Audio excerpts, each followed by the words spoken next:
Ogah serbu KKB untuk bebaskan pilot Susi Air, Panglima TNI nantinya korban masyarakat. Panglima TNI Laksamana Yuda Margono mengatakan pihaknya enggan menyerbu teroris kelompok kriminal bersenjata Papua untuk membebaskan pilot Susi Air, Philip Martins yang disandra KKB. Yuda khawatir masyarakat Papua juga akan menjadi korban apabila TNI menyerbu KKB secara frontal. Nanti yang korbannya masyarakat.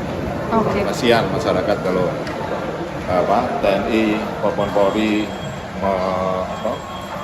menyerbu dengan cara-cara militer. Ya kita tetap jauhkan dengan persuasif, melibatkan tokoh agama, tokoh masyarakat. Yuda menyampaikan TNI akan tetap mempercayakan pembebasan pilot Susi Air kepada Bupati Nduga yang melakukan upaya persuasif bersama tokoh agama dan tokoh masyarakat. Menurutnya, TNI akan tetap mengutamakan langkah persuasif ketimbang penyerbuan.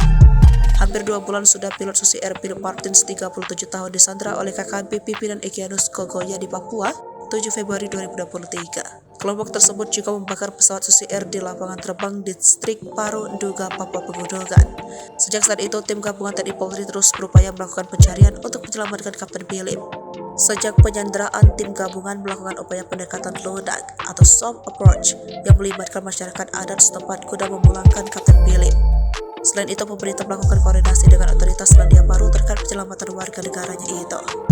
Kepala Divisi Humas Polri saat itu dijabat Irjen Deddy Prasetyo menyampaikan, soft approach dilakukan melalui komunikasi antara pihak Satgas Damai Kartins Polda Papua kepada pihak KKB melakukan penyanderaan terhadap Philip.